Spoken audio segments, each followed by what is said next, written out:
सरकार में आते हैं, राष्ट्रपति बनते हैं, वो सभी वही बातें करते हैं जो आपने पिछले वीडियो में सुनी है, शांति की, सद्भाव की, युद्ध विराम की। कई जगह वो युद्ध विराम का कम से कम ऐलान तो कर ही देते हैं। इन सब युद्ध विराम के बीच लगातार ये खबर मिलती है हूथी और यमन के मोर्चे पर कि अचानक से ट्रम्प मतलब जो यूएस है उसने हमला किया।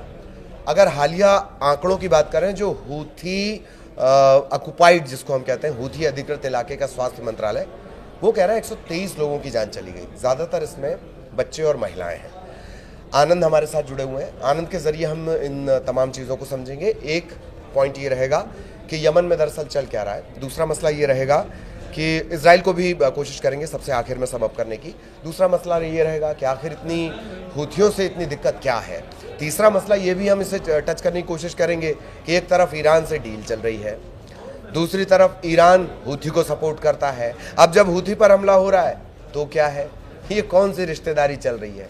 कहीं हमला चल रहा है, कहीं दुश्मन का दुश्मन दोस्त बन रहा है। ये तमाम चीज़ें हैं, इसे आसान तरीके से समझेंगे। आनंद हमारे साथ जुड़े हो। आनंद, सबसे पहला अपडेट तो ये, यमन की तरफ से बड़ा गंभीर आरोप लगा है हमलों को लेकर, मारे जाने को लेकर। ये स्थिति थोड़ी समझाइए। बिल्कुल, देखिए क्या है कि 19 जनवरी को क्या होता है कि मिडिल ईस्ट में 19 जनवरी से पूरी शांति हो जाती है। उसके पहले नवंबर में क्या होता है कि हिजबुल्ला से सीज़फायर हो जाता है इजराइल का, और इजराइल के हिजबुल्ला और इजराइल के सीज़फायर के बाद किससे सीज़फायर होता है? हमास से, जिससे लड़ाई शुरू हुई थी इजराइल की। ठीक है, इन दोनों की सीज़फायर के बाद मामला ठंडा हो जाता है, मतलब एक तरीके से मिडिल ईस्ट में शांति आ जाती है। लेकिन होता क्या है कि ट्रंप की तरफ से बयान भी आता है कि मैं शांति चाहता हूं, लेकिन यही बयान उलट हो जाता है। उलट इसलिए क्योंकि अमेरिका उसी मिडिल ईस्ट के शांति के समय में, मतलब कि युद्ध विराम के दौरान हूती पर हमला करता है अमेरिका। ऐसा आरोप है यमन की तरफ से, हूती पर हमला करता है और उनके एक तरीके से जो लड़ाके हैं हूती के, उनके ऊपर हमला करता है, जिसमें बहुत सारे यमन नागरिक भी उसमें सम्मिलित होते हैं, जिन पर वो भी चोटिल होते हैं। उस हमले से नुकसान होता है उनका भी। लेकिन मसला यहाँ पर ये है कि ये हमला हो क्यों रहा है?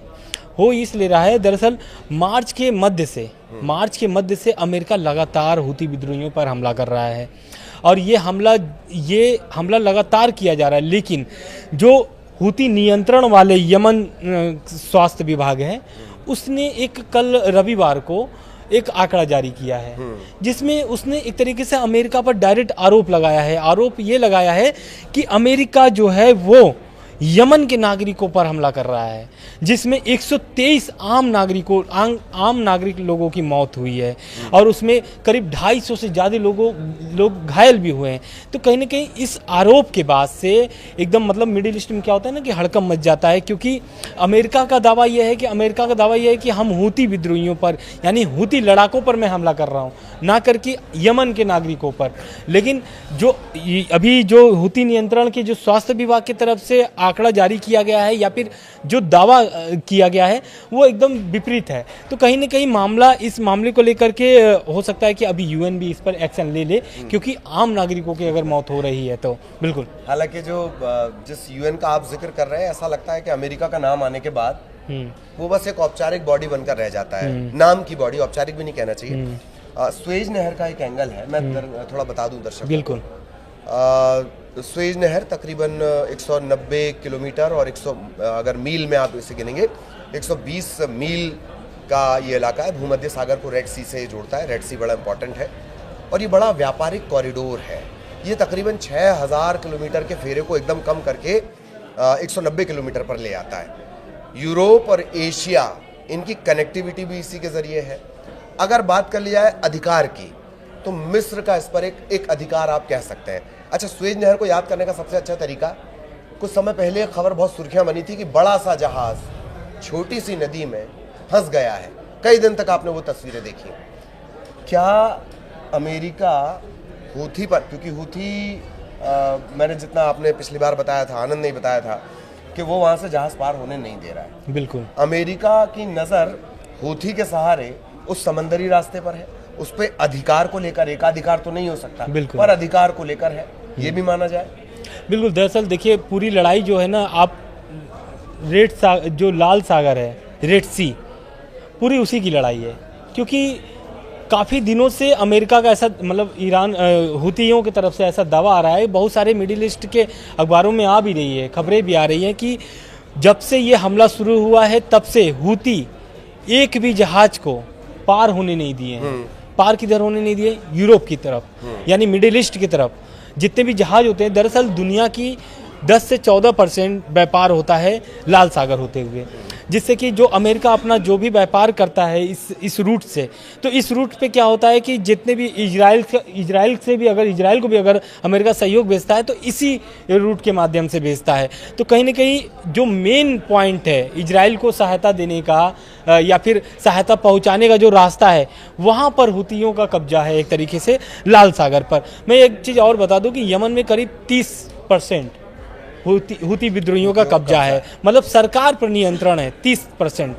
तो कहीं ना कहीं हुतियों का जो दबदबा है वो अपने आप में बहुत मायने रखता है, क्योंकि लाल सागर से अगर कोई जहाज पार नहीं हो पा रही है, आगे नहीं निकल पा रही है, तो कहीं ना कहीं 10 से 14% व्यापार अमेरिका का नुकसान हो रहा है, सीधे सीधा हिसाब अगर निकल जाए तो। लेकिन अभी वीडियो के पहले में मैं बताया था कि यमन के हुती विद्रोहियों की तरफ से ऐसा दावा किया गया है कि मौत का आंकड़ा ये है। तो हमला हुआ कहाँ पर है? दरअसल अमेरिका ने यमन की राजधानी सना के पश्चिमी इलाकों में एक फैक्ट्री पर हमला किया है। ये जो हमला था, इस हमले में इन लोगों की मौत हुई है, 7 लोगों की मौत हुई है।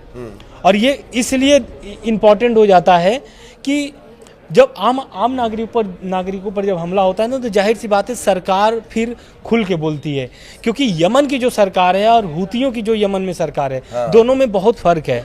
तो ये दोनों को बहुत समझना बहुत ज़रूरी है, क्योंकि ये जो हमला हुआ है ये आम नागरिकों पर हुआ है, यानी कि यमन के नागरिकों पर हुआ है, ना कि हुती विद्रोहियों या हुती लड़ाकों पर हुआ है। तो अपने आप में ये जो मसला हो जाता है ना, बड़ा हो जाता है, क्योंकि ये कहीं ना कहीं अमेरिका हमला कर रहा है हुती विद्रोहियों पर, और मारा कौन जा रहा है? आम नागरिक, जिसका कोई दोष ही नहीं है, निर्दोष है वो।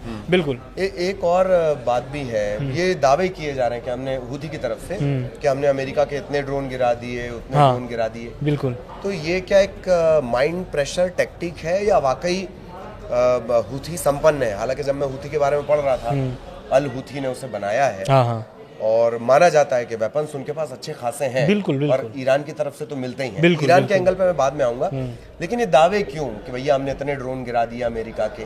क्या प्रेशर टैक्टिक्स? बिल्कुल। देखिए, हुती समूह जो है ना, कभी आमतौर पर अपने लड़ाकों की मौत की जानकारी नहीं देता है, ठीक है। लेकिन ये जो दावा है, ये तो मैंने बता दिया ना कि हुती के नियंत्रण वाले स्वास्थ्य विभाग की तरफ से। और अगर ड्रोन गिराने की बात, तो हुती अभी के समय में इतना ताकतवर है कि एक भी जहाज 22 हमले, अभी पिछली बार जो खबर आई थी कि 22 से 23 हमले किया था अमेरिका ने हुती विद्रोहियों पर, इसके बावजूद एक भी जहाज वो पार नहीं करा पाया लाल सागर से मिडिल ईस्ट की तरफ। तो कहीं ना कहीं अपने आप में ये बहुत बड़ा खबर हो जाता है। और रह गई ड्रोन गिराने वाली बात, तो ये लगातार दोनों पक्षों की तरफ से, चाहे वो अमेरिका हुआ हो चाहे फिर वो हुती हो, दोनों तरफ से यही दावे किए जाते हैं कि मैंने इतना ड्रोन गिरा दिया, उन्होंने इतना हमला किया था तो मैंने इतना ड्रोन गिरा करके बर्बाद कर दिया, मेरा इससे कोई नुकसान नहीं है। लेकिन नुकसान हुती विद्रोहियों को भी पहुंच रहा है, और ये ईरान बहुत अच्छे तरीके से समझता है। कथित रूप से तो हुती विद्रोहियों पर ईरान पर यही आरोप लगता है कि हुती विद्रोहियों का कथित रूप से वो सपोर्ट करता है, हथियार से, आर्थिक रूप से, और राजनीतिक तो अपना वो कूटनीतिक वहाँ पर जो बनता है वो तो बनता ही है। बिल्कुल। ये आपने बड़ी अच्छी बात याद दिलाई। एक तरफ आप सपोर्ट कर रहे हैं, खुलकर सामने आ नहीं रहे हैं। बिल्कुल। और तीसरा पहलू इसका ये है कि अमेरिका ईरान समर्थित हुतियों पर हमला कर रहा है, और दूसरी तरफ ईरान से डील कर रहा है, थोड़ा आगे भी जा रहा है। इसका जो एंगल रहेगा इजराइल वाला, उस पर बाद में बात करेंगे। बिल्कुल।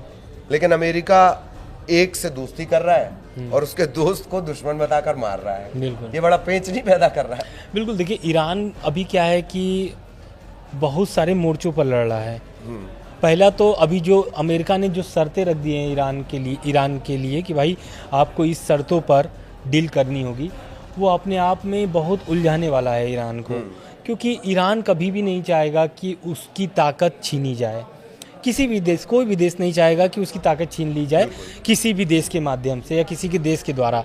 तो और अमेरिका तो कई ईरान तो कई मोर्चे में फंसा हुआ है, लेकिन साथ साथ जो अमेरिका जो मतलब कि दबाव कर रहा है, ईरान पर दबाव बना रहा है, वो लेकिन काम नहीं आ रहा है। कहीं भी मोर्चे पर कहीं भी सफलता नहीं दिख रही है अमेरिका को, चाहे फिर वो रशिया यूक्रेन वाले मामले में हो, चाहे यहाँ पर हो। लेकिन ईरान ये जानता है कि अगर मैं अपने कट्टरपंथी, मतलब कि ईरान, अमेरिका की तरफ से ऐसा बोला जाता है कि कट्टरपंथी समर्थक उनके सभी देशों में, या फिर वो आपका इराक हो गया, या फिर यमन हो गया, या फिर आप देख लीजिए लेबनान हो गया, या फिर गाजा फिलिस्तीन हो गया, सभी जगह पर उनके समर्थक हैं ईरान के। और ईरान कभी भी ये नहीं चाहेगा कि जो उसके समर्थक है, जो शिया गुट के लोग हैं, वो कभी भी उसको कमज़ोर होने नहीं देगा। अभी तो खबर ऐसी भी आई थी कि जो ईरान के जो समर्थक वाले हैं, कुछ अमेरिका के दबाव में आकर के हथियार डालने वाले हैं, ऐसी खबर आई थी। लेकिन इसी खबर के बीच क्या होता है कि हम लोग इस पर खबर बनाए थे, वीडियो बनाए थे कि ऐसी खबर आई, तो उसके बाद ईरान ने एक बहुत बड़ा फैसला लिया। ऐसा गुप्त जानकारी है, या मीडिया की तरफ से ऐसा दावा किया जा रहा है कि इराक में वो अपना हथियार भेज देता है, पूरी जो बैलिस्टिक मिसाइलें हैं, एक जखीरा भेज देता है हथियार का इराक में। और अपने किसके लिए भेजता है? ये जो ईरान का समर्थन करता है, वहाँ पर ईरान के लिए लड़ता है। तो कहीं ना कहीं ये जो दावा है, या फिर जो भी आरोप लगाए जा रहे हैं अमेरिका के ऊपर, अपने आप में ये चौंकाने वाली है। बिल्कुल। तो अब मेरा ख्याल है इजराइल वाले मुद्दे पर चलते हैं। इसके दो पहलुओं से हम समझेंगे। एक तो इजराइल में लेटेस्ट अपडेट क्या है, किस तरह की परिस्थितियां बन रही हैं। एक, नेतन्याहू कितने घिर पड़े हैं। एक पहलू तो इसका ये रहेगा। दूसरा पहलू ये, जैसे कि मैंने जिक्र किया था कि जब से ईरान से नज़दीकी बढ़ रही है, इजराइल से थोड़ी तलखियां हैं। इन दोनों पहलुओं को ज़रा देखेंगे। देखिए, पहले तो इजराइल क्या है कि अभी 19 जनवरी को सीज़फायर होता है हमास और इजराइल के बीच। लेकिन इन लोग के बीच जो डील होती है, या फिर जो सीज़फायर का जो डील होता है, उसमें दोनों देशों की तरफ से या फिर दोनों पक्षों की तरफ से एक तरीके से वो लगाया जाता है, जैसे कि इधर फिर ये हमास बोलता है कि ये सीज़फायर का उल्लंघन कर रहा है लगातार, इधर इजराइल भी बोलता है कि सीज़फायर का उल्लंघन कर रहा है। और जो डील थी कि जो भी बंदी हैं इजरायली, जो उनके पास कैदी हैं, वो हमास वापस करेगा, लौटाएगा, उनको वापस भेजेगा। तो मेरा ख्याल है हमास ने तो उस पर सख्ती से मना कर दिया कि पहले तो युद्ध बंद होगा और उसके बाद फिर हम उस पर कोई बात करेंगे। हाँ, बिल्कुल, इस तरह की कोई बात, बिल्कुल उसी पे मैं जा रहा हूँ। हाँ। हुआ क्या कि अब इसमें क्या होता है, करीब 6 इजरायली बंदूकों को वो छोड़ता था हर शनिवार को हमास। लेकिन ये कुछ ऐसा मतलब कि खबरें आने लगती है कि उल्लंघन के कारण से इजराइल लगातार उल्लंघन कर रहा है। उसको लेकर के हमास ने क्या कर दिया था कि रोक दिया था। बोला कि अब हम कोई भी कैदी नहीं छोड़ेंगे जब तक इजराइल जो सीज़फायर का उल्लंघन कर रहा है वो नहीं रोकता, या फिर जो हमला कर रहा है हमास के ऊपर वो जब तक नहीं रोकेगा तब तक ये अब नहीं होगी। तो एक तरीके से फिर इस पर ट्रंप का बयान आता है। ट्रंप एक तरीके से धमकाते हैं हमास को कि आपको सभी कैदियों को एक साथ छोड़ना होगा, लेकिन ऐसा होता नहीं है। लेकिन इस बीच इजराइल क्या करता है, हमास पर हमला बोल देता है। एक हमला बोल देता है। ये भी देख रहा था कि गजा में उसने हमला किया है। 6 भाइयों की मौत की भी एक हेडलाइंस मैंने चलती फिरती देखी। तो हमले मतलब उसके लगातार जारी। बिल्कुल उसी समय से इजराइल हमला स्टार्ट किया है। करीब लगभग 1 महीने होने वाले हैं, और 1 महीने में बहुत ज़्यादा संख्या में लोगों की मौत हुई है। उसमें फ़िलिस्तीनियों की मौत हुई है। जो फ़िलिस्तीनी उत्तर गाजा में जो वापस आए थे, फ़िलिस्तीनी जो छोड़ दिए थे देश अपनी लड़ाई के चक्कर में, जो लड़ाई हो रही थी उसको लेकर के वो लोग देश छोड़ के चले गए थे, तो सीज़फायर के दौरान वो लोग वापस आ गए थे। अब वो लोग भी पूरी तरीके से फंस चुके हैं। दूसरा, इजराइल क्या किया है कि नाकाबंदी करके रखा है। नाकाबंदी कैसे कि जो यूएन सपोर्ट भेजता है गाजा में फ़िलिस्तीनियों के लिए, अब वो जो सहयोग है वो बहुत ही धीमी रफ्तार से पहुंच रही है। जैसे जहां पहुंचना था 10 ट्रक, अब वहां पे पहुंच रहे हैं 1-2 ट्रक, मतलब जो सहायता की जिसमें खाद्य सामग्री होती है। इसलिए क्योंकि इजराइल पूरा नाकाबंदी करके रखा है, तो उनके पास पहुंच ही नहीं पा रहा है सहायता। तो वो एक अलग परेशानी है। हमला कर रहा है इजराइल, वो अलग परेशानी है। अभी जो आपने 6 भाइयों वाला जो बता रहे हैं, तो ऐसे बहुत सारे फैमिली हैं जो पूरी तरीके से ख़त्म हो गई है इजराइल के हमले में। तो कहीं ना कहीं गाजा और हमास के लिए भी विरोध हो रहा है। दोनों तरफ विरोध हो रहा है, चाहे फिर वो इजराइल हो चाहे फिर हमास हो। हमास में गाजा में फिलिस्तीनियों ने हमास के खिलाफ मोर्चा खोला है, तो वहीं नेतन्याहू के खिलाफ इजरायली जो लोग हैं वो सड़क पर उतरे हैं कि भाई अगर आप हमला नहीं रोकते हैं या फिर युद्ध नहीं रोकते हैं तो विरोध इसी तरीके से जारी रहेगी। और ये कितना दिलचस्प है आनंद, एक नया पहलू मुझे ध्यान आया। दरअसल डेली छत्तीसगढ़ के संपादक है, मैंने इसका जिक्र किया था, वो बोलते हैं कि एक चुना हुआ, जमहूरियत में चुना हुआ नेता एक कारोबारी की तरह डील करता है, और ऐसा नहीं लगता कि ये जबरन शांति बहाल करना या इधर उधर संघर्ष विराम की बातें करना या कुछ भी बोल देना, जिसे अपनी भाषा में स्लैंग लैंग्वेज में बकैती कहा जाता है, कुछ भी बोल देने के चक्कर में अब नया जो प्रतिबंध लगाया गया है अमेरिका में कि आप हमास या फलस्तीन या इनके समर्थन में कुछ नहीं करेंगे, और अगर करेंगे तो आपको बाहर निकाल दिया जाएगा। बिल्कुल, ये अजीब और बेतुका सा लगता है, ये खुद की डेमोक्रेटिक व्यवस्थाओं को हिलाने वाला लगता है। बिल्कुल, अब यही जैसे आप अभी बता रहे हैं ना, कुछ इसी तरीके से ईरान और अमेरिका वाले डील में भी हो रहा है। कैसे हो रहा है? दरअसल अमेरिका और ईरान की जो बैठक हो रही है, उस बैठक को लेकर के पहले तो अमेरिका ने साफ मना कर दिया था, बोला था कि भाई ईरान से तो डील करके रहेंगे और प्रत्यक्ष रूप से डील करेंगे, प्रत्यक्ष रूप से बैठक करेंगे ईरान के साथ। लेकिन ऐसा होता है नहीं। ओमान में बैठक होती है और ओमान की बैठक में क्या होता है कि ईरान अप्रत्यक्ष रूप से बैठक में शामिल होता है, ओमान उसकी मध्यस्थता करता है, ओमान के विदेश मंत्री इस बैठक में शामिल होते हैं। तो कहीं ना कहीं अमेरिका जो दाव चलता है उसमें वो कहीं ना कहीं फेल भी होता है। अभी दूसरी बैठक होने वाली है शनिवार को, इस पर भी ट्रंप का बयान आया है। ट्रंप ने इस पहली बैठक को बताया है कि बहुत सफलतापूर्वक रहा है, लेकिन अगर ईरान इस डील से पीछे हटता है या इस डील में कोई भी ऐसे शर्तें रखता है तो ईरान के लिए वो घातक साबित हो सकता है। आने वाले दिनों में ईरान को और नुकसान सहना पड़ेगा। तो कहीं ना कहीं ये जानता है ईरान भी कि हमें अब अमेरिका के साथ किस तरीके से बातचीत जारी रखनी है। अब बात 19 अप्रैल की मैं करूँगा। 19 अप्रैल जो आने वाला दिन है उसमें बैठक होने वाली है, दूसरी बैठक होगी। अब ये देखना दिलचस्प ये होगा कि क्या अब ईरान प्रत्यक्ष रूप से शामिल होगा, यानी क्या अब ओमान मध्यस्थता नहीं करेगा। हालांकि खबरें तो यही है कि ओमान फिर से मध्यस्थता करने वाला है। दूसरी बैठक 19 अप्रैल को शनिवार को ओमान में ही दोनों के बीच होने वाली है। तो मतलब उस पर नजर रहेगी कि डील डायरेक्ट हो रही है, इनडायरेक्ट हो रही है, या अधिकारियों के लेवल से आगे बढ़कर कुछ राजनेताओं पर आ रही है, कुछ चुने हुए राजनेताओं पर आ रही है जो कारोबारियों की तरह व्यवहार कर रहे हैं। क्योंकि चाइना पर अब खबर यह है कि 245% टैक्स लगा दिया गया। खैर, ये इतर विषय है, इस पर फिर कभी और चर्चा करेंगे। आज के लिए मुझे और आनंद को आप इजाज़त दीजिए। आपको क्या अच्छा लगता है, क्या बेहतर लगता है, वो आप हमें बता सकते हैं, सुझाव दे सकते हैं। नमस्कार।